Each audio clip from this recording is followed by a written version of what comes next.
carried one. It's interesting in Matthew 16 and 24, Jesus had not yet went to the cross. But yet he's talking to the disciples, and as a sense of foreshadowing, he shares with them, if you want to be my follower, you must take up your cross. What I love about Jesus is he never asks us to do something that he won't do himself. See, that's the beauty of today is the journey and the challenges and the difficulties of our lives, Jesus encountered first. Everybody say first. And that's what makes it amazing, because he doesn't ask us to live a life or to serve or to commit to something that he did not first exemplify. It's exciting because he reminds us that carrying a cross is our call as followers. And you know, I think it's interesting on Easter because I think many of us came to commemorate the cross, but not many of us came to carry one. I mean, let's just think about that thing for a second. Like all of us love the idea of celebrating Easter, celebrating the cross, but has it activated anything in your life? I mean, we love to memorialize it. We love to memorize the date that it falls on. But even in memorializing it and memorizing it, some of us have still failed to personalize it. It's just another holiday on the calendar. Just another day that we put on a nice outfit. I was going to wear a t-shirt by today, but people started judging me, so they told me I had to put on a blazer. That's what happens when you have accountability, a.k.a. a wife. It's amazing how many of us miss the importance of this day. Here's Jesus in Romans 5. I want to read this to you because I think it gives just the context today of our entire sermon. Romans 5. Romans 5. When you got it, say, I got it. Some of y'all was like, is it on the screen yet? Romans 5, verse 6. It reads like this. When we were utterly helpless, Christ came at just the right time. Everybody say right time.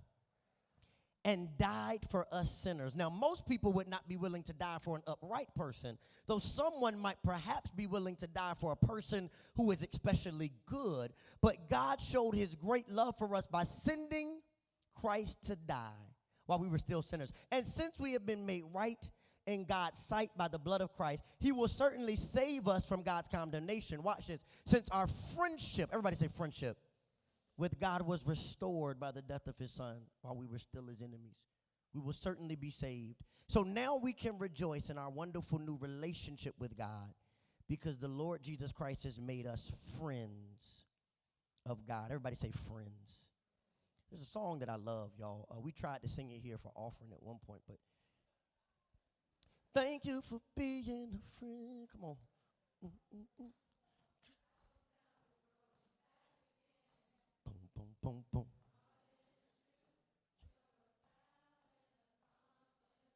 Here we go. Boom, boom, boom. Try to act like y'all know the song. Uh-huh. Come on, what they gonna do now? You will see.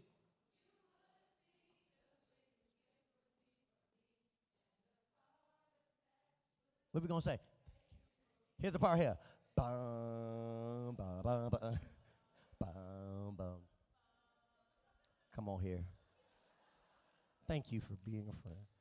My sermon title today is really simple. Thank you, Jesus, for being a friend. Whenever we think about friendship, we think about things like the Golden Girls. Loyalty, commitment, friendship, enduring. We think about Will and Jazz. We think about Kid and Play. Think about Martin and Tommy, who ain't never got a job. We think about Maxine and Khadijah. And we are living in the 90s kind of. Here we go, real test. Keep your head up. Keep your head up. Whenever this life gets tough, you got.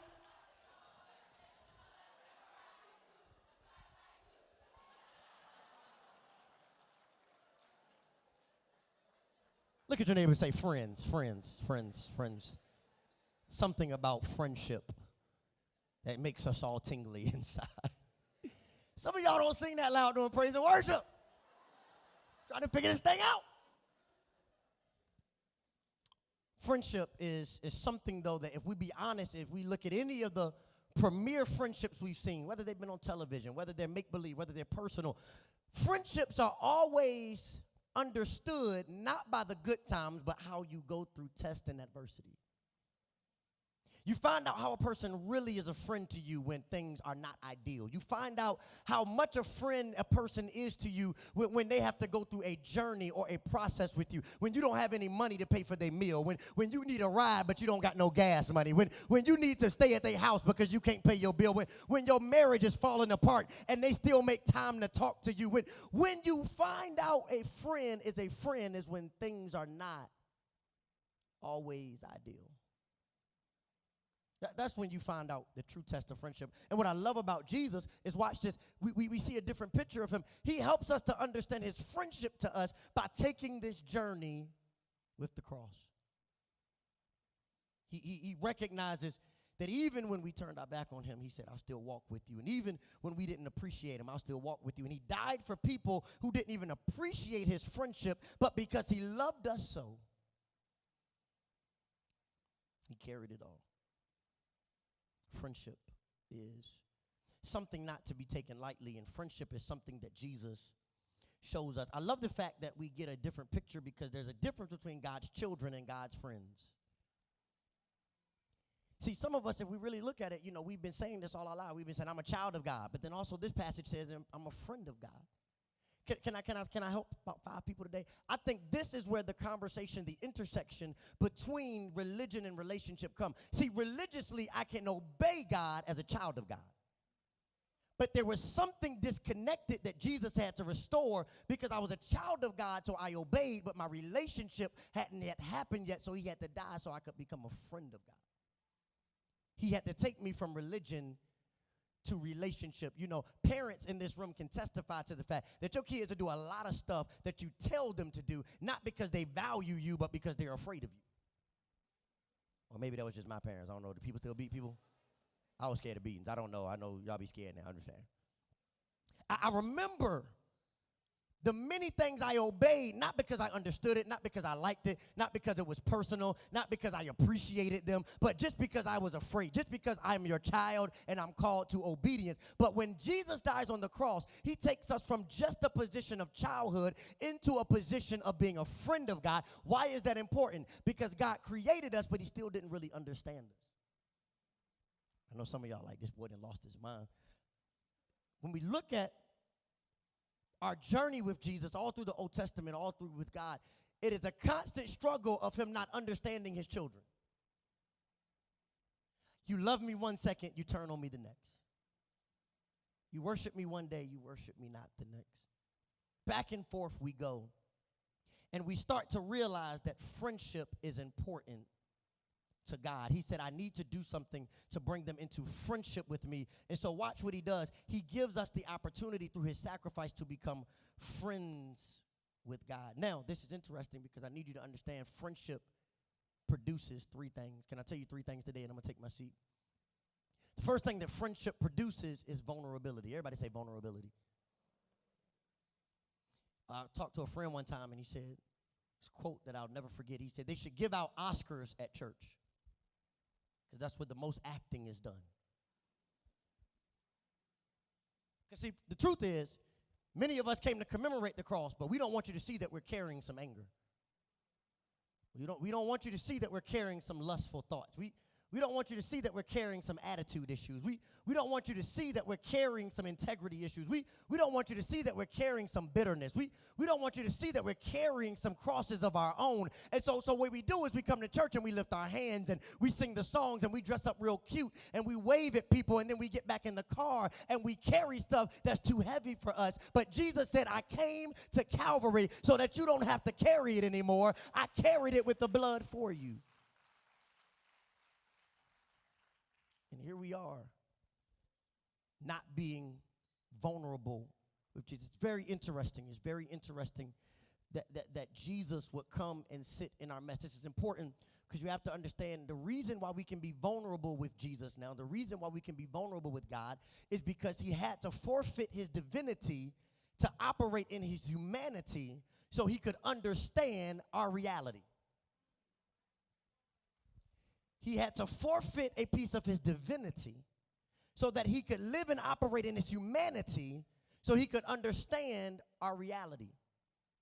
He created us, but it was something disconnected because he said, I understand my divine place. Go to Hebrews for me. But watch this. This is what Hebrews says. It says it like this, Hebrews 4. Therefore, since we have a great high priest who has ascended into heaven, Jesus, the Son of God, let us hold firmly to the faith we profess. Watch this. For we do not have a high priest, talking about Jesus, who is unable to empathize with our weaknesses. But we have one who has now been tempted in every way, just as we are, yet he did not sin. So let us then approach God's throne of what? Grace with what? Confidence, so that we may receive what? Mercy and grace to help us in our time of need. I came to let somebody know today, God is not impressed with your sedity church acting self. God wants the real you, and he wants you to start coming to him saying, I got some crosses of my own. I got some stuff that was left on the cross, and if it was not for you, Jesus, I would have died with it. He said, stop playing church and start being vulnerable and watch how I transform your life through openness and vulnerability. You know, it's amazing to me. It's amazing to me that that Brené Brown says it like this. She's a psychologist. She says, guilt says, this is what I've done. Shame says, this is who I am. And the struggle with so many of us in church has been this, is that we've lived our entire lives being shamed for things we did. But Jesus Christ didn't come to shame you. He came to help you understand that even though you're guilty, my sacrifice covered it all. So you're guilty and free. You missed it. You went to the judge and he knew you were guilty, but you still got free because Jesus paid it all. It's interesting how often we miss the beauty of Jesus. That's why the cross is essential, because the cross gives us an instrumental thing. The cross gives us mercy. Everybody say mercy. The definition of mercy is really interesting when you look at it in the Greek. It is a word that represents an pity or an empathy. It means that now that he understands my struggle, now that he understands my weakness, now that he understands my journey, he can now give me mercy. He can extend it because he didn't just hear about it, he experienced it. That's why we celebrate Jesus, because he's not a God that just sat in heaven and said, hey, I hope you get that together. You know, anybody got a parent that comes to your house and they're disappointed because there's always a mess? Anybody got the pile in your house? Okay, let me explain what the pile is. You know, like, you just throw everything there. Like, all this week, if you be honest, there's just a pile waiting for you, and you're going to get to it eventually, but you don't know what's clean, you don't know what's dirty, but nobody better not touch your pile because I got a system. We have a pile at the house. I'm not going to play. We got a pile at the house. A lot of us operate with the pile system. And you know, and it always amazes me when a parent comes to your house, no matter how old you are, all my people who got apartments now, who live on their own, no matter how grown you are, they will show up at your house and be disappointed at the mess that they see. But what's unique about Jesus and God as a father, God is sitting in heaven and saying, I see that they're sitting in a mess. But instead of me complaining about the mess, I'm going to go help them clean it up. So then God sends Jesus to clean up what we could not clean up ourselves, and says, instead of worrying about it, let me start picking some stuff up so that they can be restored through my son Jesus. I love that Jesus is not impressed with our presentation. He says, be vulnerable with me. I understand your struggle. I understand your weakness. I can empathize. Here's the second thing, though. Friendship produces accessibility. Everybody say accessibility. It's important that we understand this, because now that Jesus gave us the sacrifice, we now have access. Watch this. There are two thoughts that capture the essence of access. The first is the means or the ability to get there. The second is the right to be there. Okay? So there's some bosses that work on your line that you know you have the means to walk into their office, but you don't have the right to walk into certain meetings. Right? Okay? There's some of you, we have your addresses. Like, you know, anybody like some of us, right? Like, I got your address, and I got a car, which means I have the means to get there. But I don't got the right to just show up at your house. I mean, I can come, but you might not open the door. So access always carries two components. Here's the struggle. This is why the Hebrews writer uses the words high priest, because in biblical times, a high priest was somebody that was pretty much untouchable. Somebody that went to God on your behalf because you couldn't. So here's what happens. Jesus says, I'm going to cut out the middleman. And Jesus says, I'm tired of you having to go to him to get to him. So here's what I'm going to be the ultimate high priest. And when I sacrifice my life, now you not only have access to God the Father, but you also have the right to go to him whenever you want. So you don't need a pastor. You don't need a Sunday morning service. You don't need an Instagram page. All you need is a voice and a place. And God said, not only do you have the right, but you have the access. But some of us still don't use it. Accessibility.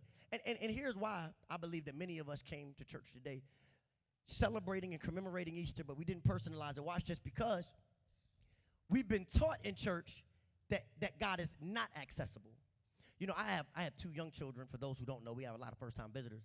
And one of the things about having children, somebody agree with me, say amen if I'm telling the truth, shame the devil, is that as you start to safeguard your house for your child, you know, lock stuff up, move it to higher places,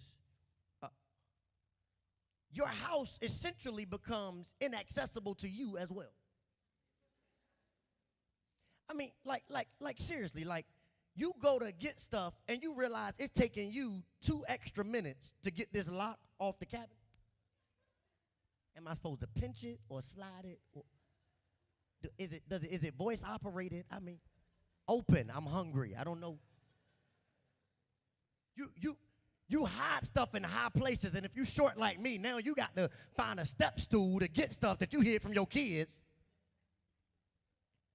Because essentially we've said we're going to put it in places that they can't reach. And here's what's happened with the gospel in church. We've placed God in a place that people can't reach him, but that's not what Jesus came to do. Jesus said, I came to put God on the lower level. I came to put him so that you can touch him. So when I put the blood on the cross, there is nothing that you can't go to God about. So I don't care how imperfect you are. I don't care how many mistakes you made. You don't got to get in a high place. You don't got to know 20 scriptures. You don't got to know a Bible verse. You don't got to know a song. All you got to know is Jesus. I'm tired of carrying it on my own. That's it. You don't have to climb too high to get to God anymore. He'll meet you where you are. He'll meet you in your broken place. He'll meet you in your darkest place.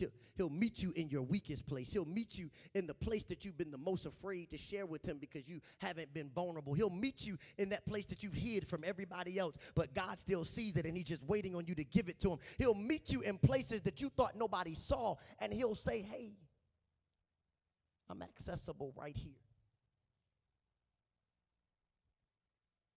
Part of our struggle in Christianity, we got so many people who will give their life to Christ, but they think perfection is a prerequisite. I'm going to say it again. So many people who would give their life to Christ, but they think perfection is a prerequisite. I got to get my life together first. Then why you need Jesus? I got to figure some stuff out first. Why you need Jesus? That's the beauty of Jesus, is that when we don't have it figured out, he still walks with us. And when we're still trying to get confused and frustrated and bitter, he says, I'll still walk with you. That's why the grave gives us grace. Everybody say grace. It's essential that we understand that when grace comes into our lives, it takes every guilt, every mistake, and it covers it all. It's essential. It's essential. The Bible tells us that when Jesus is in the grave, he's not resting on Saturday. But it tells us that he goes into the deepest parts of the earth, into hell, and he gets the keys that would have kept us bound. Y'all missed it. There was some stuff that the enemy introduced to your life at a young age. There were some addictions, and there was some exposure, and there were some issues. And the enemy thought he had keys to lock you up with that addiction for the rest of your life. The enemy thought he had keys to lock you up with it for the rest of your natural-born life. But then Jesus said, I'm taking back everything that you stole from them. I'm coming to take back the keys. So while I'm in the grave, I'm going to give them the access to grace. I'm going to give them what they need. Watch this. So this is why grave is about access. Because before, when he died, we had the right to go, but we didn't have the access. Now he gives us the keys. Grace gives us the keys. And there's never a place that we can't access God's presence. They're getting on your nerves at your job. Say, I got God's presence. Come on, some of y'all said, I needed to know that last week. You should have preached that last week. I have everything I need because he gave me grace in the grave. Here's the last thing, and I'm going to be done. He also, though, as a friend, produces reliability. Everybody say reliability. This is essential. This is essential. Watch this. In Romans 5, he says, he came right on time.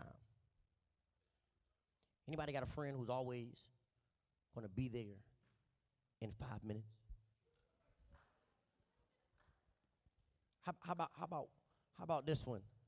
I'm on the interstate. No, you're not. You're a liar, and you need to be delivered, but it's on the cross. Hey, you know, man, let's leave at 6. Here's what you tell your other friend. She said, let's leave at 6. Be ready at 6:30. Because they always seem to have a problem with time. Anybody got one friend like that? All right, just making sure. Some of y'all is talking to him right now. He's talking to you. Some of y'all talking to your spouse or your girlfriend or boyfriend and like, you better soak this up. I don't know what he about to say next, but it's for you.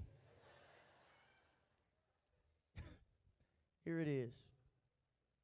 Jesus, it says, comes right on time. Now, what's interesting is Jesus never seems to operate on our schedule.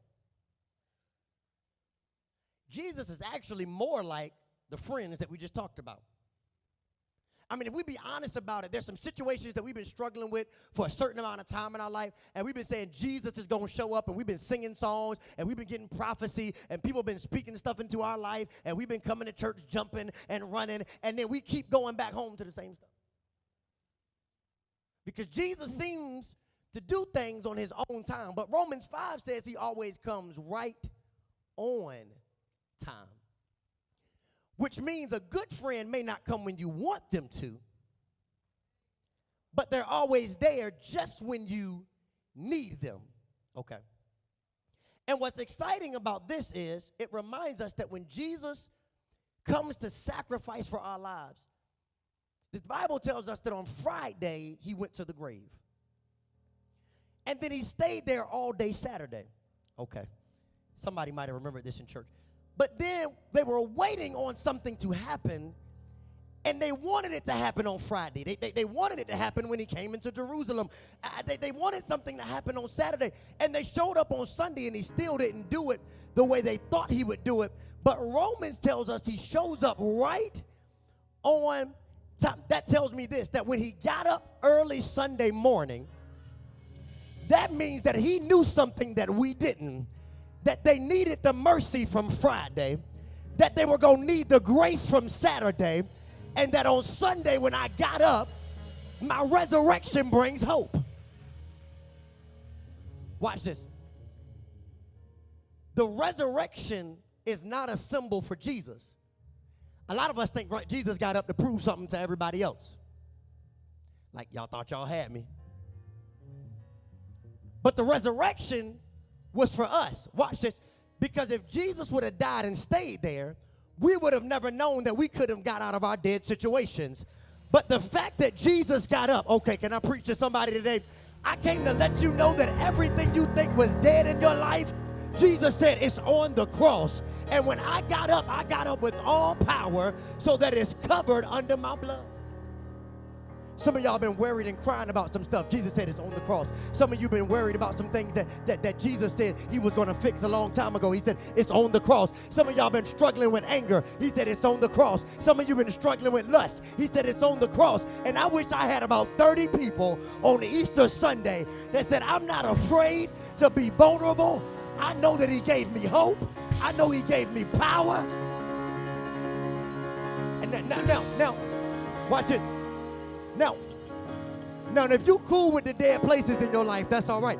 But for about 20 of us who said, I've been battling some dead places, and I just needed to come to Easter today to know that I could get back up again, that my finances could get back up, that my marriage could get back up, that my relationship could get back up, that my mind could get back up. Somebody celebrate Jesus. Come on, does anybody need hope today? Does anybody need to know that it's on the cross today? That every issue that I have is blood. And so look at what happens. Come on. Look at what happens. Jesus dies on Friday. And his blood writes stuff. It ingrains it on the cross. He understands you. You've been crying about some stuff. He said, I understand you. You've been stressing. He said, I understand you. You've been bitter. He said, I understand you. Because you don't have a high priest that doesn't empathize with you. But then when he gave you grace, he comes back on Sunday and says, I got up to give you power. I got up to give you strength. I got up to give you victory. And some of you are still sitting in your dead place because you're waiting on Jesus to do something he already did for you. And you got people telling you to stay where you are, and to keep thinking like you thinking, and to keep living like you living. But God said, you got the power. Because I did it for your hope. Every single sin. I told him to write some sins up here. Fear, pride, shame, lust, lies, anger. But I put a question mark at the bottom.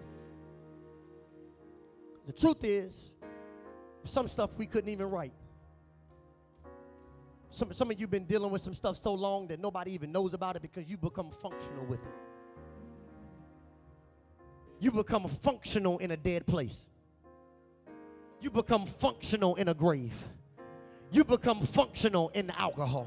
You become functional in your bad addiction. You become functional in your habit. You become functional in your loneliness. You become functional in your depression. So you show up to church and you act like everything is okay. But I came to let you know today that this is not the place to act like you got it together. This is the place for imperfect people. This is the place for people who say, I need a little bit of hope. Because if it had not been for Jesus and the blood on my side,